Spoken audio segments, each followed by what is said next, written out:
masih jelas di ingatan saya sampai hari ini. Dulu saat-saat saya TK sampai SD, setiap hari Sabtu, khusus hari Sabtu saya pulang dijemput bunda. Karena bunda saya kerja Senin sampai Jumat, cuma bisa jemput saya hari Sabtu. Di perjalanan pulang kita selalu singgah di kayak kedai asongan gitu yang cuma jualan cangcimen, majalah-majalah, minuman. Kita selalu singgah dan saya selalu beli majalah Bobo. Kalau teman-teman tahu, bertahun-tahun saya beli, baca, dan koleksi Bobo. Dan kalau sekarang saya duduk bersama diri saya sendiri merenung kembali, Bobo adalah buku pertama, bacaan pertama yang membuat saya jatuh cinta terhadap kegiatan membaca itu sendiri gitu.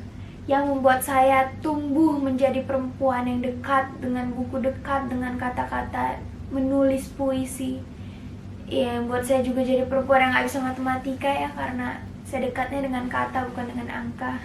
Buku pertama, O Alquimista atau The Alchemist atau Sang Alchemist, berkisah tentang Santiago, seorang anak laki-laki yang meninggalkan rumahnya di Spanyol untuk mengikuti mimpinya mencari harta karun yang konon terpendam di bawah piramida di Mesir begitu. Di sepanjang perjalanan dia menemukan orang-orang baru yang kemudian memberikan dia saran begini, saran begitu, yang akhirnya menjadikan dia memutuskan yang mana harus dia pilih, apakah mendengarkan omongan orang atau mengikuti hatinya.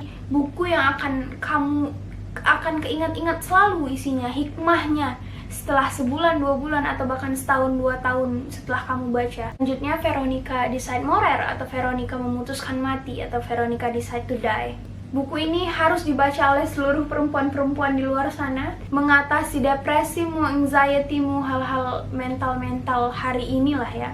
Ceritanya adalah tentang Veronica, perempuan 24 tahun yang memutuskan bunuh diri dengan meminum pil karena dia merasa itu cara yang paling mudah lah ya, setelah dia timbang-timbang apakah menggores luka di sini atau gantung diri, dia akhirnya memilih untuk menenggak pil. Rupa-rupanya setelah dia minum pil, dia nggak mati gitu. Dia terbangun di sebuah rumah sakit jiwa. Kata dokter di rumah sakit jiwa itu hidupnya hanya beberapa hari. Veronica di beberapa hari hidupnya tadi menemukan banyak hal. Apa sebenarnya yang dia inginkan dalam hidup ini? Apa sebenarnya yang telah dia lewatkan dalam hidup ini? Tidak dilakukannya dalam hidup ini, sekedar jalan-jalan keluar rumah gitu. Dari hal sesederhana keluar rumah, berjalan di taman, sampai cinta dan lain-lain, semua ditemukan Veronica di sisa-sisa hidupnya. Tentu, buku ini banyak mengandung plot twist, banyak sekali. Saya ada quote yang saya suka di buku ini. Nih, saya bacain, saya start dulu. Ketika ku minum pil-pil itu, aku ingin membunuh orang yang kubenci. Aku tidak tahu ada Veronica lain dalam diriku, Veronica yang kusayangi. Jadi ketika kita sebenarnya menyerah, ingin membunuh diri kita atau ingin menyudahi hidup ini, sebagian dari diri kita ada yang kita sayangi. Mungkin orang-orang yang memutuskan bunuh diri, akhirnya mereka tidak menyadari itu, tidak menemukan diri mereka yang mereka sayangi. Ketiga, Homebody, Rupi Kaur, buku terbaru Rupi Kaur. Saya nggak mau banyak-banyak cerita tentang ini karena nanti saya mau buat video khusus Rupi Kaur untuk bicarain 3 bukunya. Saya bandingkan Milk and Honey dan The Sun and Her Flower. Jadi I save it for later, okay? Buku George Orwell, Animal Farm dan 1984. Dua-duanya satire luar biasa. Animal Farm adalah satire yang di awalnya ditunjukkan untuk menyinggung atau ya mensatir totalitarianismenya Uni Soviet di Perang Dunia Kedua. Tapi setelah saya baca buku ini, menurut saya general menyindir atau relevan untuk kehidupan manusia, kemanusiaan dari masa ke masa, dalam tingkatan apapun, hierarki apapun, mau itu negara, individu, sampai ke RT RW, semua bisa relevan sekali baca buku ini dan menjadikan buku ini pelajaran begitu. Ceritanya tentang ada babi yang udah tua, tapi dia mewariskan tentang mimpinya, yaitu membuat revolusi agar menghentikan tirani manusia begitu. Tirani manusia di sini si pemilik farmnya ini, si bapak pemilik farmnya ini. Singkat cerita, terjadilah pemberontakan oleh 2 babi tercerdas di situ, Snowball dan Napoleon. Tapi setelah terjadi pemberontakan, kok sepertinya kehidupan hewan tidak lebih baik begitu. Nah, dari situlah mulai cerita-cerita terjadi pengkhianatan. Perasaan yang saya tidak sangka-sangka rasakan setelah saya membaca buku ini adalah sedih. Bagaimana rakyat yang disimbolkan oleh hewan-hewan yang bodoh, yang intelijensinya tidak seberapa, yang selama ini hanya nurut, hanya dipakai tenaganya aja, dihianati oleh pemimpinnya, dihianati oleh penguasa. Mereka menyaksikan dan mereka tidak bisa berbuat apa-apa. Jadi ini relevan sampai hari ini. Selanjutnya George Orwell 1984. Saya nggak tahu ya, mungkin Orwell tuh kepalanya udah kebalik atau gimana ya. Buku ini seolah-olah kita ada di sebuah dunia yang kejahatan adalah kebaikan gitu. Perang adalah damai, kebebasan ialah perbudakan, kebodohan ialah kekuatan. Tokoh utamanya Winston hidup di sebuah dunia atau kota ya. Pemimpin tertingginya namanya Bung Besar disebutnya di sini. Pemimpin partai yang selalu dipuja. Mereka bahkan punya acara pekan benci, yaitu untuk menghardik para pengkhianat yang mengkhianati Bung Besar dan negara gitu. Polisi pikiran ada di mana-mana, teleskrin ada di mana-mana. Jadi setiap gerak-gerik warga, setiap isi hati, setiap kita bicara sama siapa itu dipantau gitu. Jadi seolah-olah ada kota imajinasi. Men are from Mars, women are from Venus. Bagi saya buku ini sudah tidak relevan lagi karena buku ini 90-an ya ditulisnya. Sudah banyak, ini kan katanya buku petunjuk klasik untuk memahami hubungan pria dan wanita. Jadi ada halaman yang saya tandai di sini.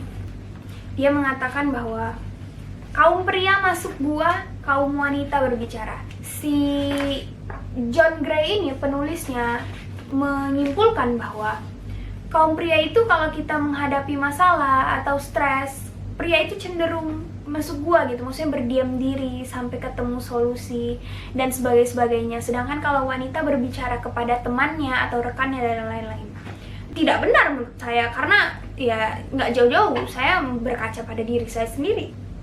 Saya bukan perempuan yang kalau punya masalah akan bercerita sana bercerita sini. Saya akan cenderung masuk gua begitu. Buku ini boleh dibaca tapi jangan dijadikan pedoman karena banyak sifat perempuan sudah berubah, sifat laki-laki juga sudah berubah seiring perkembangan zaman, globalisasi. Tidak saklek, tidak pakem sifat. Ada perempuan yang feminin sekaligus maskulin, ada pun kebalikannya gitu. Saya baca satu novel Harlequin. Ya biasalah, saya curi dari lemari bunda saya. Sang Sheriff Pujaan, Her Honor Bound Lawman. Tidak banyak yang bisa saya jelaskan dari Harlequin. Cerita cinta yang kamu baca, kamu bawa kalau kamu misalnya akan flight untuk nunggu dan lain-lain. Ya, buku hiburan aja bagi saya. Selanjutnya, Perihal Gendis. Bagi saya Perihal Gendis adalah magnum opus seperti Djoko Damono. First thing first, mari melihat covernya. So aesthetic, yet so mysterious, yet so simple. Saya nggak tahu ya apakah perempuan ini gendis atau bukan. Apa yang dia lihat di belakang, kenapa tangannya begini gitu, apa yang terjadi dalam hidupnya. Seolah-olah perempuan ini sangat menyedihkan. Barangkali tidak perlu mencari tahu dan menjadi risau kenapa ayah ke selatan, ibu ke utara. Aku ingin ke barat sendiri saja, membelakangi bukit timur, sarang matahari pagi itu. Perihal Gendis seperti judulnya, sajak-sajak keseharian Gendis bersama kupu-kupu, bersama pohon, bersama bola tenis, hal-hal sederhana lainnya gitu. Nizar Kabbani, aku bersaksi tiada perempuan selain engkau. Kayak apa itu? Judul macam apa itu? Kok bisa aku bersaksi tiada perempuan selain engkau? Ini buku ini semua isinya memuja perempuan, tentang memuja perempuan. Arabic poem ya, pasti beda kelas Arabic poem dengan poem-poem yang lain. Begitulah kutulis sejarah para perempuan. Saya bacain satu saja favorit saya. Akan kukatakan padamu, aku mencintaimu. Saat aku merasa bumi berputar karena membutuhkanmu, dedak gandum menjadi matang karena membutuhkanmu, musim silih berganti karena membutuhkanmu. Bahkan mata air memancar, peradaban semakin berjaya, burung-burung pipit belajar terbang, kupu-kupu belajar melukis, dan aku membuka praktik ramalan, semua karena membutuhkanmu. Akan kukatakan padamu, aku mencintaimu. Ketika segala batas antara dirimu dan saja akhirnya runtuh, ketika tidur di atas kertas begitu menggairahkan dan meluluh lantakkan seperti tidur bersamamu. Perkara ini tidaklah mudah sebagaimana yang engkau bayangkan. Sebab aku tidak bisa mencintai seorang perempuan tanpa rima puisi. Begitupun aku tak bisa masuk ke sebuah percakapan dengan tubuh yang aku sendiri tak bisa mengejanya kata demi kata, huruf demi huruf. Aku tak terbelenggu oleh kaum pelajar, namun naluriku menolak semua tubuh yang tak bisa berbicara dengan cerdas. Selanjutnya Cinta dan Ingatan Mutia Sukma. Bukunya tipis banget, 60 halaman, on the go juga. Kalau cuma kamu mau kemana, kamu bawa buku, ngafe, pengen bawa buku, beli buku ini. Aku menjalankan peta nasibku, kau rupanya yang menentukan tujuan. Aku menguasai ilmu pengetahuan, peta dunia dan buku-buku, tapi kau paham segalanya. Akulah pembuka lahan di dataran kering, memangkas rumput dan membakar ranting dan menjadi pemilik atas wilayah temuan. Tapi ternyata engkaulah penguasanya. Dengan anggur dan kitab suci aku mabuk memujamu. Tapi pujaanku mungkin takkan sampai kepadamu, sebab aku bagai buah-buahan yang berharap tumbuh di tepian sungai susumu. Tawan aku jadi kolonimu, penjarakan aku dalam cintamu. Mbak Mutia Sukma, bravo. Ini buku yang saya curi juga dari lemari bunda saya, Tanah Perjanjian, antologi puisi Ajamuddin Tifani, pengantar Abdul Hadi WM, penyantun Tariganu. Ada satu puisi favorit saya, judulnya Tulislah Penyair. Saya baca ini ya. Tulislah langit, tulislah bumi, penyair, dimanapun rumahmu. Tulislah orang, binatang, cinta yang masih hidup ataupun mati. Tapi jangan tulis puisi yang dungu yang dapat melaparkan ibumu. Tulislah korupsi, kerikil, gunung, lautan, dan kezaliman, penyair, dimanapun tegakmu. Tulislah penindasan, kesewenang-wenangan, impian dan harapan, tapi jangan buat sajak lugu yang dapat mengintimidasi rakyatmu. Tulislah keserakahan, luka, derita, lapar, dan tangis jiranmu, penyair di bandar manapun sandar perahumu.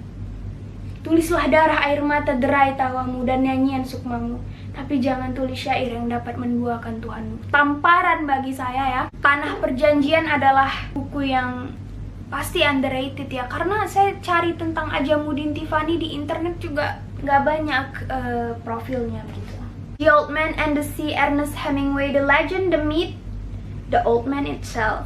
Cerita tentang Santiago, seorang tua yang berpengalaman. Dia seorang nelayan. Udah 84 hari dia nggak dapat ikan, sampai-sampai dia dijuluki Salao oleh masyarakat sekitarnya. Salao itu artinya ketidakberuntungan begitu. Jadi pada hari ke-85 dia memutuskan untuk pergi ke Gulf Stream di Samudra Atlantik sana, berlayar, terkenal dengan ombaknya yang udahlah aku pergi gitu. Ingin membuktikan bahwa dia bukanlah Salao begitu. Dan benar aja memang siangnya kailnya langsung disambar oleh ikan marlin yang sebesar perahunya, bahkan lebih besar. Tapi ternyata bukan dia yang ngangkat ikannya, dia nggak mampu karena ikannya terlalu besar. Malah dia yang diseret ikan itu sampai entah kemana-mana Samudra Atlantik selama berhari-hari. Di hari-hari dia diseret ikan itu banyak hal yang terjadi, banyak monolog yang terjadi, banyak kontemplasi yang terjadi, dan endingnya sangat mengharukan. Buku ini banyak mengajarkan kita tentang siapa yang seharusnya kita dengarkan dalam hidup ini, diri kita atau orang lain. Siapa yang seharusnya kita puaskan dalam hidup ini, diri kita atau orang lain. Nocturnal Melancholia, Angelina Angie. Hands down. Buku ini, cerpen ini kumpulan cerpen. Vibes-nya begitu misterius, begitu dingin. Kalau warna hitam dan putih bisa menjelma menjadi tulisan, itu adalah buku ini. Kalau kamu baca tuh kamu agak-agak depresi gitu, karena ada apa gitu. Angelina ini apa yang dia lewati dalam hidupnya sampai dia bisa membuat tulisan seperti ini tuh. Saya selalu bertanya-tanya ya. Sarapan Pagi Penuh Dosa, Putut Ea. Buku ini tentang tema besarnya pengkhianatan ya, perselingkuhan, percintaan gitu. Cuma dikemas dalam monolog-monolog puitis. Kadang-kadang ada beberapa cerita yang saya harus baca 2 kali, 3 kali baru saya ngerti maksudnya. Cerpen-cerpen tragis yang kalau teman-teman ingin memperparah kesedihan, bacalah cerpen ini. Tereng! Anand Nilakantan Mahakurawa. Jadi someday saya suatu hari saya lagi jalan-jalan di Gramedia, terus mata saya menangkap buku ini. Apa nih gitu, kayak di sini ada tulisannya kan, Mahabharata dari sudut pandang Kurawa. Sebagai penggemar Mahabharata, saya langsung aja saya ambil gitu, saya bawa ke kasir gitu. Mahabharata itself adalah epos luar biasa menurut saya, penuh dengan makna kehidupan. Ya, kita nggak siap lah berjam-jam bicara Mahabharata gitu. Mahabharata dari sudut pandang tokoh-tokoh yang dianggap jahat seperti Duryudana, Aswatama, Ekalaya, Karna, Jara, dan lain-lain. Kurawa adalah kisah dan dari sisi lain, yang kalah, yang terhina, yang terinjak-injak, yang bertempur tanpa berharap campur tangan Dewata. Kalau saya pikir-pikir belakangan iya juga ya, Yudhistira dan adik-adiknya, mereka memang keturunan anak dewa begitu, tapi tidak dengan Duryudana dan adik-adiknya. Kadang-kadang somehow kasihan juga, apalagi Arjuna dibantu oleh Krishna gitu. Saya kagum dengan Anand Nilakantan karena dia memberikan saya perspektif baru, membuat saya menjadi individu yang lebih kritis. Setelah baca buku ini, saya nggak bisa memandang sama lagi Mahabharata. Rich Dad Poor Dad. Saya bangga mengatakan bahwa Rich Dad Poor Dad adalah buku finansial pertama saya. Robert T. Kiyosaki. Buku ini cocok dibaca oleh pemula seperti saya yang baca buku finansial atau teman-teman misalnya, karena isinya tidak teori tapi lebih banyak ke filosofi, lebih banyak ke motivasi awal untuk membeli buku finansial lainnya. Kamu akan lebih care setelah membaca buku ini. Rich Dad Poor Dad menurut saya worth the hype. 19 Derajat Ufuk Timur ini novel ya, novel yang menurut saya kalau senja merubah menjadi buku, itu adalah buku ini. Jadi bukan covernya aja sebenarnya yang senja-senja, tapi isinya juga vibes-nya senja gitu, sedih, syahdu, nelangsa di hati. Novel sejarah, historical novel, dan berlatar belakang di Toledo, Spanyol tahun 12-an, abad 12, dan di Baghdad, Irak juga, mengambil dua latar tempat yang berbeda. Novel tentang kental dengan nilai-nilai Islam, juga tentang nilai intelektualitas Islam, bagaimana Islam dulu pernah berjaya di Eropa. Ini buku pertama Munandar Haritswe penulisnya. Mungkin ya, saya juga nggak tahu karena saya search di Google Munandar Haritswe, profilnya juga belum banyak gitu. Rahwana, Aku Lala Padamu, Sujiwo Tejo, Eyang Tejo. Orang-orang membeli buku Sujiwo Tejo karena tertarik dengan personanya Sujiwo Tejo begitu. Setelah saya baca bukunya Sujiwo Tejo, saya merasa minder kalau menyebut saya kompleks. Apa yang ada di pikiran Sujiwo Tejo itu terlalu random, saya nggak tahu ya. Entah buku ini Rahwana tapi ada Leonardo DiCaprio, ada Aristoteles, ada satu hal yang pasti yang bisa saya simpulkan dari buku, kerandoman buku ini. Buku yang serasanya pop up-nya pikiran Sujiwo Tejo semua dimasukin di sini. Sejujurnya bukan Rahwana yang mencintai Sinta, mungkin bukan juga Rama. Semua di buku ini itu hanya kedok bahwa sebenarnya Sujiwo Tejo lah yang mencintai Sinta. What do you think? The things you can see only when you slow down. Haemin Sunim. Pelajaran yang saya ingat selalu setelah selesai membaca buku ini adalah dunia itu hanya sebatinmu gitu. Kadang-kadang kan kalau kita punya masalah, ya kita merasa semua dunia terbalik-balik, hancur dan lain-lain. Padahal enggak, itu cuma batin kita aja. Karena dunia cuma sebatin kita.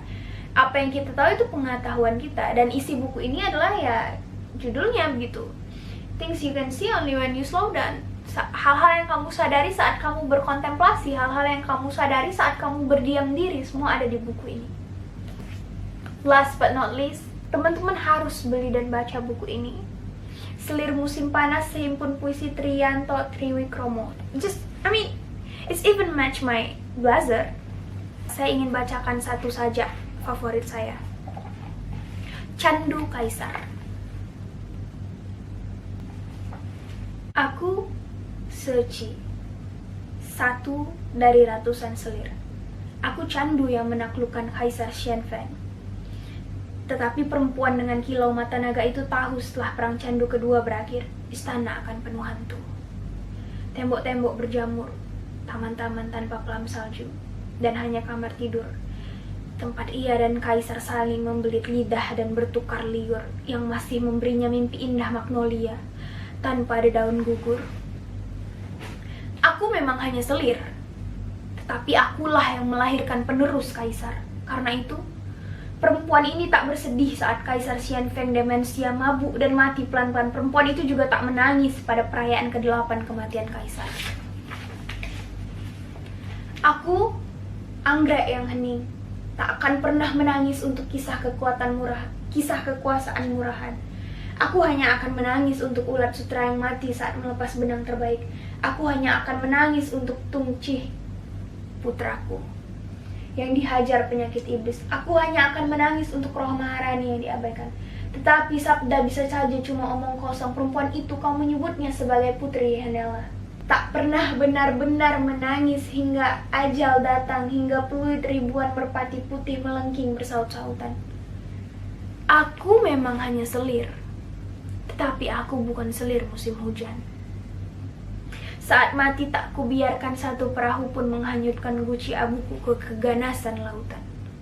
Saya nggak tahu apakah karena saya yang baca jadi terkesan kurang menyedihkan. I think I ran out of the book. I'll see you. I promise. Dadah.